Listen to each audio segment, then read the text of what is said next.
Hello students, यह पुस्तकालय वित्तीय प्रबंधन का इम्पोर्टेंट 150 क्वेश्चंस का पार्ट 2 वीडियो है। इस वीडियो में क्वेश्चन नंबर्स का सीरियल है 16 to 30। इसमें भी कुल 15 क्वेश्चंस हैं। यदि आप पार्ट 1 वीडियो नहीं देखे हैं तो ऊपर आई बटन पर क्लिक करके आप देख सकते हैं। मैं पुस्तकालय वित्तीय प्रबंधन को इस अध्याय को मैं 9 भागों में बांटा हूँ, जिसमें यह पहला भाग का 150 क्वेश्चंस का वह सेकंड वीडियो है और बहुत ही इम्पोर्टेंट क्वेश्चन सब हैं। आप इसको बार बार देखिए, सुनिए और लाइक शेयर कमेंट अवश्य किया कीजिए। तो सेकंड वीडियो का यह 16 क्वेश्चंस है। कर्मचारियों के कार्य करने का मकसद धन अर्जित करना होता है। यह अभिप्रेरणा के कौन सा सिद्धांत है? मैंने फर्स्ट वीडियो में बताया था कि अभिप्रेरणा को इंग्लिश में मोटिवेशन कहते हैं और इस अभिप्रेरणा शब्द की उत्पत्ति जो है प्रेरणा से हुई है और पुस्तकालयों में कर्मचारियों को प्रेरित करने हेतु अभिप्रेरणा के 4 सिद्धांत हैं और इस सिद्धांत पर मैं अलग से वीडियो बनाने वाला हूं। उसमें आप लोगों को सिद्धांत याद ही करा दूंगा। अभी इसमें ऑब्जेक्टिव टाइप का क्वेश्चन आप देख लीजिए। सबसे पहला क्वेश्चन यह जो है 16 नंबर, कर्मचारियों के कार्य करने का मकसद धन अर्जित करना होता है। यह अभिप्रेरणा के कौन सा सिद्धांत है? तो अभिप्रेरणा का यह जो है एकात्मक सिद्धांत है। एकात्मक सिद्धांत क्या होता है? तो सभी कर्मचारियों के कार्य करने का मकसद धन अर्जित करना होता है। आप नौकरी क्यों करना चाहते हैं? स्वाभाविक बात है कि आप धन अर्जित करने के लिए, अधिक से अधिक पैसा कमाने के लिए नौकरी करना चाहते हैं।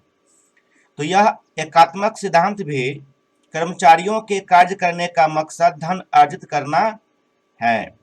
अन्य शब्दों में इस सिद्धांत को आर्थिक व्यक्ति की विचारधारा पर आधारित कह सकते हैं, जिसका आशय यह है कि कोई भी कर्मचारी मात्र मुद्रा के रूप में सामान बढ़ाने के लिए काम करता है। किसी भी कर्मचारी का वेतन जितना अधिक होगा वह उतना ही अधिक प्रयत्न करेगा और वह उतना ही मन लगा करके कार्य करेगा। किसी भी कर्मचारी का वेतन जितना अधिक होगा वह उतना ही अधिक प्रयत्न करता है। यदि वेतन को प्रयत्नों से जोड़ा जाए तो कोशिशों में बढ़ोतरी होती है। प्रयत्नों में बढ़ोतरी होने पर वेतन में वृद्धि होती है तथा वेतन में वृद्धि होने पर कोशिश करने की प्रेरणा मिलती है। अतः कर्मचारियों के कार्य करने का मकसद धन अर्जित करना जो है यह एकात्मक सिद्धांत का है। आप समझ गए एकात्मक सिद्धांत किससे संबंधित है? कर्मचारियों को धन अर्जित करने से, और धन अर्जित करने से क्या होता है? वह अधिक काम करने का प्रयत्न करता है और अधिक काम करने का प्रयत्न करता है तो उसके कोशिशों में क्या होती है? बढ़ोतरी होती है और कोशिशों में बढ़ोतरी होने से भी उसके वेतन में भी वृद्धि होती है और वेतन में वृद्धि होने से भी क्या होते हैं? उसको अधिक कोशिश करने की प्रेरणा भी मिलती है। नेक्स्ट क्वेश्चन है, अभिप्रेरणा के कौन सा सिद्धांत कर्मचारियों को अच्छा वेतन देने की बात करता है? यही एकात्मक सिद्धांत। एकात्मक सिद्धांत क्या करता है? कर्मचारियों को अच्छा वेतन देने की बात करता है। नेक्स्ट क्वेश्चन है, अभिप्रेरणा के कौन सा सिद्धांत कर्मचारियों के विभिन्न प्रकार की आवश्यकताओं को पूरा करने का बात करता है? यह है अनेकात्मक सिद्धांत। अनेकात्मक सिद्धांत जो है कर्मचारियों के विभिन्न प्रकार की आवश्यकताओं को पूरा करने की बात करता है। अनेकात्मक सिद्धांत होता क्या है? यह सिद्धांत कर्मचारियों के विभिन्न प्रकार की आवश्यकताओं को पूरा करने के लिए कार्य करता है। मूल जरूरतों की पूर्ति के बाद ही कोई व्यक्ति अपनी अन्य जरूरत पूरे करते हैं।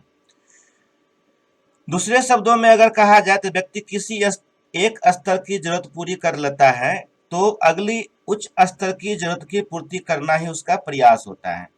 जैसे मान लेते हैं कोई साइकिल से चलता है तो पहले वह मोटरसाइकिल खरीदने की बात करता है, और जब मोटरसाइकिल खरीद लेता है तो फोर व्हीलर्स, और जब फोर व्हीलर खरीद लेता है तो उसके बाद एरोप्लेन खरीदने की बात करता है। कहने का मतलब उसका एक स्तर होता है, और जब वो एक स्तर को पा लेता है तो दूसरे स्तर को पाने की कोशिशें करते हैं। तो अनेकात्मक सिद्धांत भी इसी से संबंधित है। एकात्मक सिद्धांत जो है कर्मचारियों के मनोबल को बढ़ाने का काम करता है। नेक्स्ट क्वेश्चन, अभिप्रेरणा के कौन सा सिद्धांत हजवर्ग के द्वारा बनाया गया है? यह हाइजीन का सिद्धांत। हाइजीन का सिद्धांत जो है अभिप्रेरणा के हजवर्ग के द्वारा बनाया गया है। यह सिद्धांत जो है हजवर्ग ने बनाया था, जिसमें कार्य को ही कर्मचारी की प्रेरणा का स्रोत माना है। इस नियम का उद्देश्य कर्मचारी की संतुष्टि के तत्वों को तय करना है। इसके पीछे निहित धारणा अलग अलग तत्वों के विश्लेषण पर आधारित है, जैसे कार्य, वेतन, काम की दशा, पर्यवेक्षकीय कार्य स्तर, सुरक्षा इत्यादि। आरोग्य संबंधी घटक कर्मचारी को असंतुष्टि से संतुष्टि की ओर ले जाते हैं। यह सिद्धांत हाइजीन का सिद्धांत है। नेक्स्ट क्वेश्चन है, अभिप्रेरणा के कौन सा सिद्धांत कर्मचारियों की प्रेरणा का स्रोत माना जाता है? यह भी हाइजीन का ही सिद्धांत है, जो कर्मचारियों की प्रेरणा का स्रोत अभिप्रेरणा माना जाता है। नेक्स्ट क्वेश्चन है, अभिप्रेरणा के कौन सा सिद्धांत कर्मचारियों की संतुष्टि के तत्वों को तय करने की बात करता है? हाइजीन का ही सिद्धांत है। यह असंतुष्टि से संतुष्टि की ओर और संतुष्टि से असंतुष्टि की ओर ले जाने की बात करता है। यह हाइजीन के सिद्धांत के अनुसार यह भी कहा जा सकता है कि कर्मचारियों को अपने सर्विस काल में कभी भी संतुष्टि नहीं मिलता है। उसको कितना भी वेतन दे दिया जाए तो वो चाहता है कि अधिक वेतन मिले, और जब अधिक वेतन भी दे दिया जाता है तो भी वह खुश नहीं होता है। तो यही है, यह असंतुष्टि से संतुष्टि की ओर, असंतुष्टि से असंतुष्टि की ओर ले जाता है। किसी भी कार्य के कितने कारण हो सकते हैं?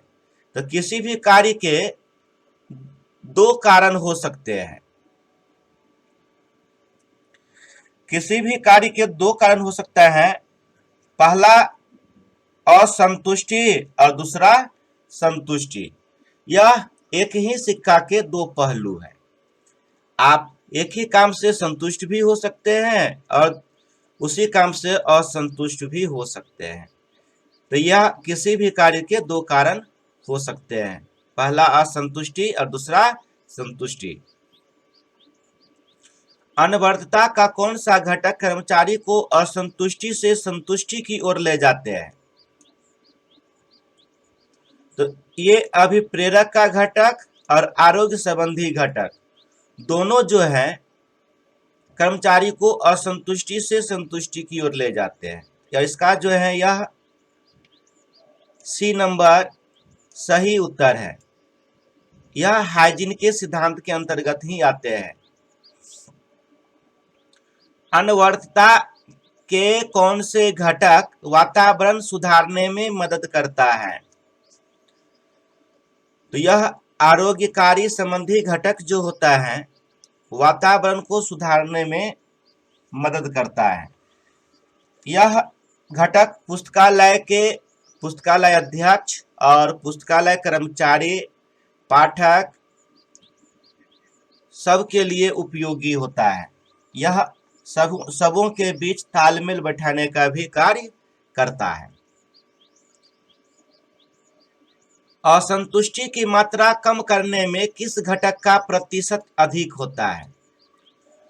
असंतुष्टि की मात्रा कम करने में आरोग्य संबंधी घटक का प्रतिशत अधिक होता है। संतुष्टि की मात्रा कम करने में किस घटक का प्रतिशत अधिक होता है? तो देखिए, असंतुष्टि की मात्रा कम करने में आरोग्य संबंधी होता है, असंतुष्टि की मात्रा कम करने में अभिप्रेरक घटक होता है। यदि आपको कोई मोटिवेशन करता है तो यह मोटिवेशन जो है आपके संतुष्टि की मात्रा को कम करने में इसका जो है प्रतिशत अधिक होता है। नेक्स्ट क्वेश्चन है, सहभागिता का सिद्धांत के जनक कौन है? सहभागिता के सिद्धांत का जनक जो है मैकग्रेगर है। यह इसका सही आंसर बी है, मैकग्रेगर। मैकग्रेगर को ही इस सिद्धांत का जनक माना जाता है। यह नियम अग्रलिखित मान्यता पर आधारित है। शारीरिक व मानसिक बल का व्यय उतना ही जरूरी है जितना कि आराम करना या खेलना। आप यदि काम करते ही रह जाएंगे तो भी अपने लक्ष्य को नहीं पाएंगे, और यदि आप सोए ही रहेंगे तो भी आप अपने लक्ष्य को नहीं पाएंगे। तो यह सहभागिता का सिद्धांत भी यही है, आराम करना और काम करना दोनों में तालमेल बैठाने का कार्य करता है। अर्थात हर कार्य अरुचिकर नहीं होता और हर कार्य रुचिकर भी नहीं होता। जिस प्रकार आराम या खेलने से संतोष प्राप्त होता है, उसी प्रकार कार्य करने से भी संतोष मिलता है। इसीलिए दोनों अति आवश्यक है। तो यह सहभागिता का सिद्धांत है। सह माने क्या? साथ, और भागिता माने भाग लेना, माने दोनों में तालमेल बैठाना। तो यह सिद्धांत किसने दिया था? मैकग्रेगर ने। इस सिद्धांत से यह स्पष्ट हो जाता है कि उचित फैसला अर्जित करने में सक्षम होता है। कौन सक्षम होता है? कर्मचारी। यह नियम ज्यादा प्रजातांत्रिक माना जाता है। कौन सा नियम? सहभागिता का नियम। नेक्स्ट क्वेश्चन है, सहभागिता का सिद्धांत किस पर आधारित है? तो सहभागिता का सिद्धांत जो है अग्रलिखित मान्यता पर आधारित है। नेक्स्ट क्वेश्चन, सहभागिता का सिद्धांत किस प्रकार के नियम है? तो यह प्रजातांत्रिक नियम है।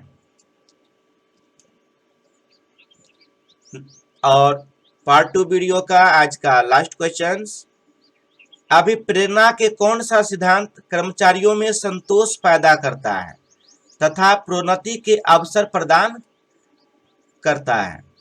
तो यह भी सहभागिता का सिद्धांत है। सहभागिता का सिद्धांत कर्मचारियों में संतोष पैदा करता है और प्रोन्नति का भी अवसर प्रदान करता है। इसके लिए एक कुशल कर्मचारी का होना जरूरी होता है। जिस प्रकार से पुस्तकालय में एक कुशल, योग्य और अनुभवी पुस्तकालय अध्यक्ष का होना अति आवश्यक होता है, क्योंकि पुस्तकालय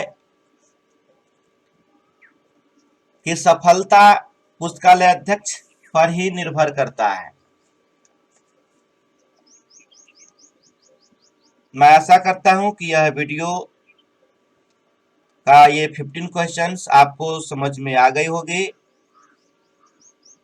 और यदि नहीं समझ पाए हैं तो इस वीडियो को 2 बार 3 बार अवश्य देखिए।